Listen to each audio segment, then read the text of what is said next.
ಅದಕ್ಕಾಗಿ ಜೀವನದಾಗ ಸಂತರು ಒಂದು ಮಾತನ್ನು ಹೇಳ್ತಾರೆ. ಏನು ಸಂತರ ಮಾತು ಹೇಳ್ತಾರಪ್ಪ ಅಂತಂದ್ರೆ ಸಂಸ್ಕಾರ ಬಹಳ ಮುಖ್ಯವಾದದ್ದು. ಪರಮಾತ್ಮನ ಜಗತ್ತಿನೊಳಗೆ ಬಾಳಿ ಬದುಕೋದದು. ಇನ್ನೊಂದು ಮಾತು ನಾನು ನಿಮಗೆ ಹೇಳ್ತೀನಿ. ನಮ್ಮ ಸುತ್ತಮುತ್ತ ಎಲ್ಲ ಪಕ್ಷಿ ಪ್ರಾಣಿಗಳು ಅದಾವಿಲ್ಲ ರೀ. ಎಷ್ಟೋ ಗುಬ್ಬಿ ಗಿಬ್ಬಿ ಎಲ್ಲ ಅದಾವಿಲ್ಲ ರೀ. ಪಕ್ಷಿ ನವಿಲ್ ನಿಮ್ಮ ಸುತ್ತಮುತ್ತ ನಿಮ್ಮ ಮನ್ಯಾಗ ಕಟ್ಟಿದ್ದು ಬಿಟ್ಟವು. ನಮ್ಮ ಕೂಡ ಕೂಡಿ ಹಂಗಾಗ್ಯಾವು. ಪಕ್ಷಿ ಪಶು ಎಲ್ಲ ಅದ ನಿಮ್ಮ ಸುತ್ತಮುತ್ತ ಎಷ್ಟೋ ಗುಬ್ಬಿ ಅದಾವೆ. ಯಾವ ಕಡೆ ಶುಗರ್ ಐತ್ರಿ, ಯಾವ ಕಡೆ BP ಐತಿ, ಯಾವ್ರೆ ದವಾಖಾನಿಗೆ ಹೋಗ್ಯಾವ್ರಿ, ಯಾವ ಕಡೆ ಟ್ರೀಟ್ಮೆಂಟ್ ಸಲಹೆ ಹಚ್ಚಿದ ನೋಡ್ಯಾರೇನು ಇಲ್ಲ. ಜಗತ್ತು ಅನ್ನೋದು ಭಗವಂತ ನಿರ್ಮಾಣ ಮಾಡಿದಂಥ ಏನೋ ಒಂದು ಸೃಷ್ಟಿ ಅದ. ಆ ಸೃಷ್ಟಿ ನೇಮಕ್ಕೆ ಪಾಲಿಸ್ಯಾವ. ಆ ನೇಮ ಪ್ರಕಾರ ಚಂತನ ಬಡ್ದಾಡುವ. ಎಲ್ಲೋ ಬಿದ್ದು 4 ಕಾಳು ಕಡೆ ತಿಂತಾವ, ಎಲ್ಲಿದೋ ನೀರು ಕುಡಿತಾವ. ಬ್ಯಾಂಕ್ ಬ್ಯಾಲೆನ್ಸ್ ಚಿಂತಿಲ್ಲ, ನನ್ನ ಸಿಮ್ ನಿನ್ನ ಸಿಮ್ ಚಿಂತಿಲ್ಲ, ಬಡ್ದಾಡೋದು ಜಗಳಾಡೋದು ಚಿಂತಿಲ್ಲ, ಏನಿಲ್ಲ. ಮುಕ್ತವಾಗಿ ನಿಸರ್ಗದಾಗಿರ್ತಾವ. 6 ಗಂಟೆಗೆ ಮಕ್ಕೋತಾವ. ನಸಿಕಿನಾಗ 4 ಗಂಟೆಗೆ ಅವು ಗಡಿಯಾರಿಲ್ಲ.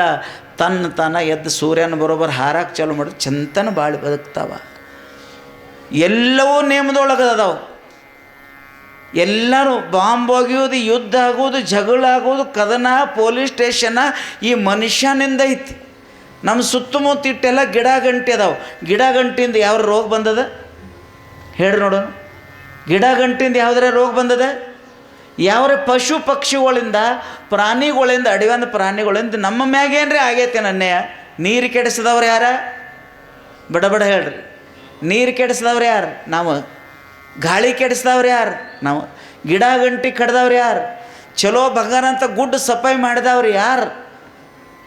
ಮತ್ತು 108 ರೋಗ ತೊಗೊಂಡು ಈ ಭೂಮಿ ತಾಯಿ ಒಳಗೆ ವಿಷ ಹಾಕಿ ವಿಷದ ಅನ್ನ ತಿಂದು 108 ರೋಗ ತೊಗೊಂಡು ನೆಳ್ಕೋತ 50ರೊಳಗೆ 108 ರೋಗ ತೊಗೊಂಡು ನೆಳ್ಳವ್ರು ನಾವು. ಕೆಡಿಸೋದು ನಿಸರ್ಗ ಅಲ್ಲ. ಒಂದು ಪಶು ಪ್ರಾಣಿಗಳದ್ದು ಕೆಟ್ಟಿಲ್ಲ, ಗಿಡಗಂಟಿದ್ದು ಕೆಟ್ಟಿಲ್ಲ. ಅವತ್ತರಿಂದ ಆಕ್ಸಿಜನ್ ಹೇಳ್ರಿ ನೋಡೋಣ. ನಿಮ್ಮದು 25 ಲಕ್ಷ ರೂಪಾಯಿ ಕಿಮ್ಮತ್ತು ಬಿಲ್ಡಿಂಗ್ ಇದ್ರೆ ಆ ಸಿಮೆಂಟದು ಏನು ಬಿಲ್ಡಿಂಗ್ ಐತ್ಲಿ ಆ ಥರದ ಆಕ್ಸಿಜನ್ ಬರೋಂಗಿಲ್ಲ. ನಮಗೆ ಹಿತ್ತಲಾಗಿ ಯಾವಾಗೋ ಒಂದು ಬಿದ್ದಂಥ ಬೇವಿನ ಬೀಜ ಇರ್ತದೆ, ಬಚ್ಚಲ್ ನೀರು ಹೋಗಿ ಒಂದು ಚಲೋ ಗಿಡ ಆಗಿರ್ತದೆ. ಕೋಟಿ ಬೆಲೆ ಬಾಳುವಂಥ ಆಕ್ಸಿಜನ್ 100 ವರ್ಷನಾಗ ಅದು ಕೊಟ್ಟು ಹೋಗ್ತದೆ. ಅದು ಡಾಕ್ಟರದ ಜೀವನದೊಳಗೆ. ಒಂದು ಬೇವಿನ ಬೀಜ ಕಾಗಿ ತಿಂದು ಎಲ್ಲ ಹೊಲಸು ಮಾಡಿರ್ತೈತಿ. ಅದ್ರ ಮ್ಯಾಗ ಒಂದಿಟ್ಟು ಮಣ್ಣು ಬಿದ್ದು ನಮ್ಮ ಬಚ್ಚಲ್ ನೀರು ಹೋದಾಗ ಒಂದು ಗಿಡ ಬರ್ತೈತಿ. 20 ಬಿಡ್ಲತ್ತಂದ್ರೆ ದಿನ 50 ಮಂದಿ ಕುಂಡಕ್ಕೆ ನೆಳ್ಳ ಕೊಡ್ತದೆ. 100 ಪಕ್ಷಿಗಳು ಕೂತು ಹೇಳ್ತಾವ, ಕೋಗಿಲು ಕೂತು ಹಾಡ್ತಾವ. ಅಲ್ಲ, ನಿಮಗೆಲ್ಲ ನೆಳ್ಳಾಗ್ತದೆ. ದಿನ ಆಕ್ಸಿಜನ್ ಕೊಡ್ತದೆ.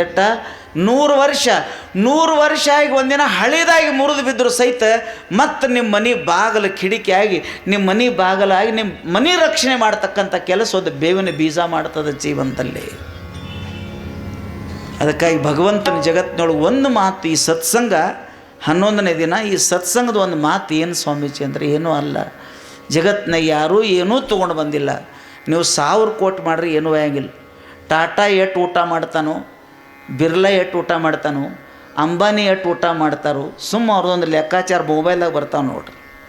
ನೀವು ಬಡ ಹೊಲದಾಗ ಮಸ್ತ್ ಮಾಡ್ತೀರಿ. 4 ರೊಟ್ಟಿ, 4 ಚಮಚೆ ಅನ್ನ, 2 ಗ್ಲಾಸ್ ಅಂಬಲಿ, ಇಲ್ಲದ್ರೆ 2 ಗ್ಲಾಸ್ ಮಜ್ಜಿಗೆ ಕುಡ್ದು ಬಂತು ಚಂತನ ಇರ್ತೀರಿ. ನೀವು ತಿನ್ನಂಗೆ ಅವ್ರು ತಿನ್ನಕ್ಕೆ ಬರೋಂಗಿಲ್ಲ. ಅವ್ರ ಕೈಯಾಗ ಕುಂಡು ಟೇಬಲ್ ಬಂಗಾರದು ಅದಾವ. ತಾಟುಗಳು ಕೋಟಿ ಕಿಮ್ಮತ್ತಿನ ತಾಟು ಅದಾವ. ಅದರ ಒಂದು ಚಪಾತಿ ಮುಂದೆ 1000 ಲಕ್ಷ ಕೋಟಿ ಮಾಲಕು ಸಹಿತ 2 ರೊಟ್ಟಿ ತಿನ್ನಬೇಕು, 1 ತೆಮಿಗೆ ನೀರು ಕುಡಿಬೇಕು, 4 ಮೀಟ್ರ್ ಮೈ ಮ್ಯಾಗ ಅರಿವು ಮುಚ್ಚಬೇಕು. 1000 ಕೋಟಿ ಮನುಷ್ಯಾಗು ಅದ ಒಬ್ಬ ಹೆಗಲಿಗೆ ಟಾವೆಲ್ ಸುತ್ಕೊಂಡು ರೈಸ್ ಸಹಿತ 4 ರೊಟ್ಟಿ ತಿನ್ಬೇಕು. ನಮ್ಮೆಲ್ಲರ ಜೀವನ ಏನಾಗೈತಿ? ಮೊನ್ನೆ ಒಂದು ಮಾತು ಹೇಳಿ, ನಾವು ಹೊಟ್ಟೆ ತುಂಬಿಸೋ ಸಲುವಾಗಿ ಓಡಾಕತ್ತಿಲ್ಲ. ನಮ್ಮೊಳಗೆ ಒಂದು ಮನಸ್ಸು ಐತಿ, ಮನಸ್ಸು ತುಂಬ್ಸಕ್ಕೆ ಓಡಾಕತ್ತೀವಿ. 4 ರೊಟ್ಟಿ ಕೊಟ್ರೆ ಹೊಟ್ಟೆ ತುಂಬ್ತದೆ, ಅರ್ಧ ಹಾಸಿಗೆ ಕೊಟ್ರೆ ಸಮಾಧಾನ ಇರ್ತದೆ, 5 ಮೀಟ್ರ್ನಾಗ ಮುಚ್ಚುತ್ತದೆ ಅರಿವಿ, 2 ಬಕೆಟ್ ಝಳಕಕ್ಕೆ 4 ತೆಮಿಗೆ ನೀರು ಕುಡಿಯೋಕ್ಕಾದ್ರೆ ಬ್ಯಾಸ್ಗಿ ಸಾಕು. ಇದ್ರ ಮುಂದೆ ಏನು ಟ್ಯಾಂಕರ್ ಗಟ್ಟಲೆ ನೀರು ಕುಡಿಯೋಂಗಿಲ್ಲ, ಚೀಲಗಟ್ಟಲೆ ಜೋಳ ತಿನ್ನಂಗಿಲ್ಲ. ಈ ಜೀವಕ್ಕೆ ಹತ್ತೋದು ಇಟ್ಟೈತಿ ಪ್ರಶ್ನೆನಿಲ್ಲ. ಒಂದು ಪರಿವಾರಕ್ಕೆ ಒಂದು 2 ಲಕ್ಷ ರೂಪಾಯಿ ವರ್ಷಕ್ಕಾದ್ರೆ ಮನೆ ಕಾಳು ಕಡೆ ಆದರೆ ದಿನ ಹೋಳಿಗೆ ಹುಗ್ಗಿ ಮಾಡಿರ ಪ್ರಶ್ನೆನಿಲ್ಲ. ಆದರೆ ನಾವು ಸಂಕೇಶ್ವರದಾಗ ಪ್ಲಾಟ್ ತೊಗೊಂಡ್ರೆ ಸಮಾಧಾನ ಇಲ್ಲ. ಮುಂದೆ ಬೆಳಗಾವ್ಕೊಂದು ತೊಗೊಂಡು ಸುಮ್ಮ ಕೊಡಲಿಲ್ಲ. ಹುಬ್ಳಿ ಧಾರವಾಡ ನಡುವೆ ಒಂದು 2 ಪ್ಲಾಟ್ ತೊಗೊಂಡು ಅಲ್ಲಿ ಸುಮ್ಮ ಕೊಡಲಿಲ್ಲ. ಬೆಂಗಳೂರಿನಾಗ ಒಂದು ಮನೆ ಕಟ್ಟಬೇಕಂದ, ಅಲ್ಲಿ ಸುಮ್ಮ ಕೊಂಡಲಿಲ್ಲ. ಮೈಸೂರಿನಾಗ ಒಂದು ಮನೆ ಕಟ್ಟಬೇಕಂದ. ಏನು 25-30 ವಯಸ್ಸಕ್ಕೆ ಪ್ಲಾಟ್ ತೊಗೊಳ್ಳೋದು, ಮನೆ ಕಟ್ಟಬಾರ್ದಂತಲ್ಲ, ಮನೆ ಕಟ್ಕೋತ ಹಾದ ಒಂದು 80 ವರ್ಷ ಹುಡ್ದ ಒಂದು 60 ಮನೆ ಕಟ್ಟಿದೆ. ಎಲ್ಲ ಸಿಟಿಯಾಗ ಮನಿನ ರೀ. ಬೆಂಗಳೂರು, ಮೈಸೂರು, ಹುಬ್ಬಳ್ಳಿ, ಧಾರವಾಡ, ಬೆಳಗಾವಿ ಎಲ್ಲ ಕಡೆ ಮನೆ 50 ಕಟ್ಟಿದ. ಇವು ಮನ್ಯಾಗ ಇಲ್ಲ. ನಾ ಹೇಳಿ ಗೊತ್ತೇನು ರೀ, ಮನೆ 50-60 ಮನೆ ಕಟ್ಟ್ಯಾನ, ಆದರೆ ಇವು ಮನೆಯಾಗಿಲ್ಲ. ಇದನ್ನು ಪಯಭರಣಿ ಮಾಡವ, ಅದ್ರ ವಾಸ್ತುಕ್ಕೆ ಶಾಂತಿ ಮಾಡವ. ಅವು ಕೋಟಿ ಕೋಟಿ ಕಿಮ್ಮತ್ತಿನ ಮನೆಗಳೊಂದು 2 ಕೋಟಿ ಖರ್ಚು ಮಾಡಿ ಏಷ್ಯ ಹಚ್ಚಿ ಮನೆ ಕಟ್ಟಿದ್ದು, ಕಟ್ಕೋತ ಹೊಂಟಿ ಸಿಮೆಂಟ್ ಪ್ಲ್ಯಾನ್ ಮಾಡ್ಕೋತ ಇಂಜಿನಿಯರ್ ಪ್ಲ್ಯಾನ 2 ಕೋಟಿ ಖರ್ಚು ಮಾಡಿದ ಮಾರ. ಒಂದು ದಿವ್ಸ ಬಂದು ಆರಾಮ್ ಅನ್ಕೊ. ನಮ್ಮೊಳಗೆ ಜೀವನ ನುಸ್ತ ಕಟ್ಕೋತ ಹೋಗೋದ್ರೊಳಗಲ್ಲ. ನಡೆದಾಡು ದೇವರು ಸಿದ್ದೇಶ್ವರ ಪೂಳ ಒಂದು ಮಾತು ಹೇಳ್ತಾರೆ, ಜೀವನ ಕಟ್ಕೊಳ್ಳೋರು ಭಾಳ ಮಂದಿ ಅದಾರ, ಆದರೆ ಜೀವನ ಅನುಭವಿಸೋರು ಭಾಳ ಕಡಿಮೆ ಅದಾರ. ಹೇಳೋದು ಗೊತ್ತೇನು ರೀ? ನಿಮ್ಮ ಸಣ್ಣ ಗುಡಿಸಲಿದ್ದರೂ ಕೂಡ 200 ಕೂಲಿ ಇದ್ದರೂ ಕೂಡ, ಚಂತನ ಕೂಲಿ ಮಾಡಿದ್ರು ಕೂಡ 2 ರೊಟ್ಟಿ ಊಟ ಮಾಡಿ ನಿಮ್ಮ ಹಾಸಿಗೆ ಮ್ಯಾಗ ನೀವು ಆನಂದವಾಗಿ ಜಗತ್ತು ಮರೆತು ಖುಷಿಯಾಗಿ 2 ಮಕ್ಕಳು ನೀವು ಇರ್ತಿದ್ರಿ ಅಂದರೆ ನಿಮ್ಮಂಥ ರಾಜರು ನೀವು.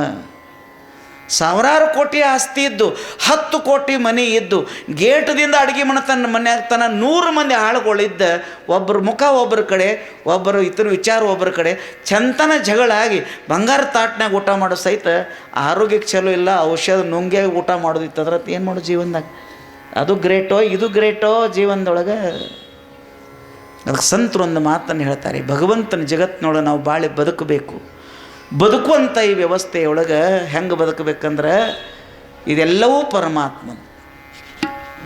ದೇವನ ಮನೆಯಿದು ಈ ಜಗವೆಲ್ಲ, ದೇವನ ಮನೆಯಿದು ಈ ಜಗವೆಲ್ಲ, ಬಾಡಿಗೆದಾರರು ಜೀವಿಗಳೆಲ್ಲ, ಬಾಡಿಗೆದಾರರು ಜೀವಿಗಳೆಲ್ಲ, ದೇವನ ಮನೆಯಿದು ಈ ಜಗವೆಲ್ಲ, ದೇವನ ಮನೆಯಿದು ಈ ಜಗವೆಲ್ಲ, ದೇವನ